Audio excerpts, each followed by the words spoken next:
Hey, I'm Derek Diedrichson, and welcome to yet another edition of Tiny Yellow House, where this time we're heading to Germany. Stratzen. I have no idea what that means. Hopefully it's nothing offensive. We'll be joining Nicolette Stewart. She's going to be giving us a tour of her Gypsy wagon, which I think you're going to like, right after this montage of me jumping over things and cutting my arm off.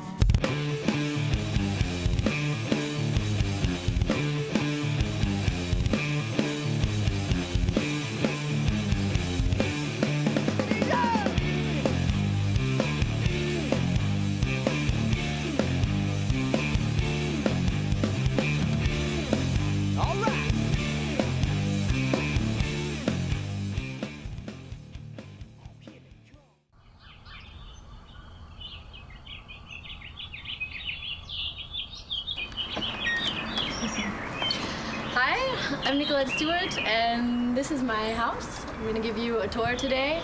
We're in Mainz, Germany, and we're in a community full of people who live in these little houses. It's called a Wagon in German, and I'm going to give you a tour, so let's go. When I first moved here, I didn't live in this wagon, didn't have it yet, so I was living in a wagon with my now husband. Let's take a look.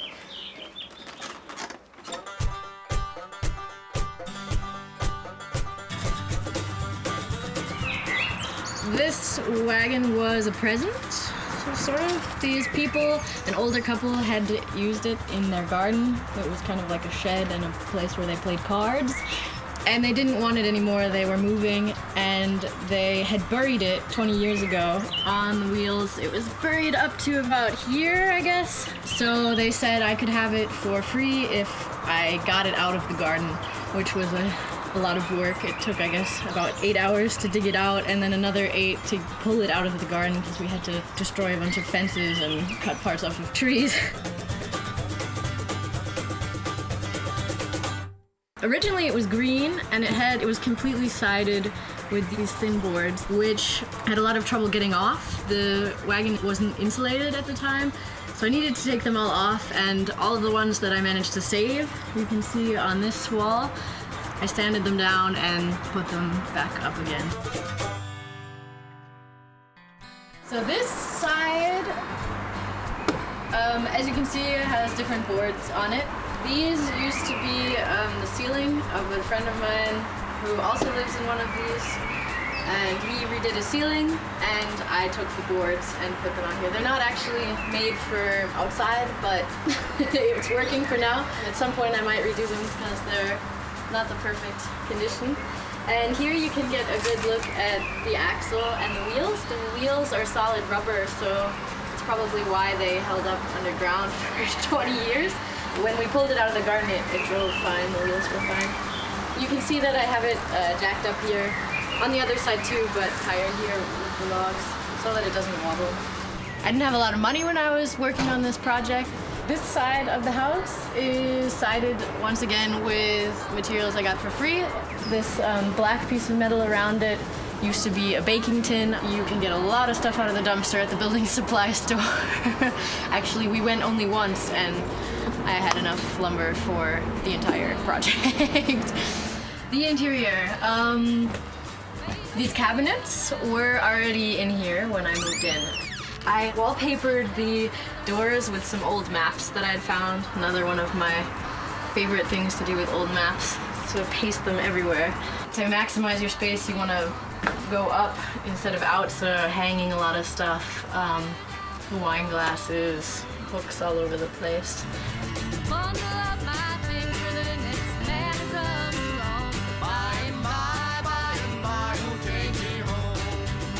Then we put in a new tongue and groove ceiling, and we insulated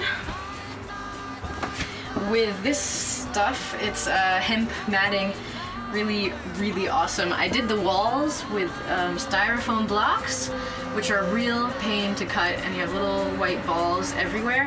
And this stuff you just cut with scissors, and you can just peel it apart. It's really, really good to work with. The floor also, it was kind of a disaster before, looked terrible. I used an angle grinder to sand it all down and then stained it, and now it's like my dream floor. The dimensions in here, I'm not sure how high it is. I'm 5'6", so you can do the math yourself. The width is 2 meters 20 about, and the length is a little short of 6 meters. Here, this is what I heat with, just with regular wood or sometimes wood briquettes. Don't really like to heat with coal. You can get a lot of wood out of the trash too. People are constantly cutting down trees and throwing them away because they don't know what else to do with them, so you can even dumpster dive heat. This wall wasn't here before. I built this wall in so that I could extend the shelving a little bit further to gain some more space and to make the bed sort of a different room as much as you can in a little space like this. We carry our water. There's no running water in the kitchens. We have a bathroom wagon with 2 toilets, and we have a washing machine. And everyone has their own caravan, their own wagon, one of these structures. So it's not that a lot of people are living in this small space. Everyone has their own. There are also some community kitchens. There's a living room wagon, so to say. And everyone spends a lot of time outside in the summer. It may seem like a small house, but when your living room is a huge piece of land, then it doesn't feel that small at all. When I started this project, I didn't have any experience building anything. I built a CD shelf once, so I don't really know what I was thinking. I kind of always figure, I'll figure it out, and I did. And the people that I live with, they have a lot of experience building, and they lent me tools, and they taught me things, and now I have all of these skills that I never in my life thought that I would have. I never thought I would be able to renovate even a small structure like this completely myself, so that was really exciting. I'm Nicolette Stewart for Tiny Yellow House Television, and thanks for watching. If you want to read more about my life in this little house or dumpster diving, check out my blog, www.clickclackgorilla.com. I know my pathway is rough and steep, but golden fields lie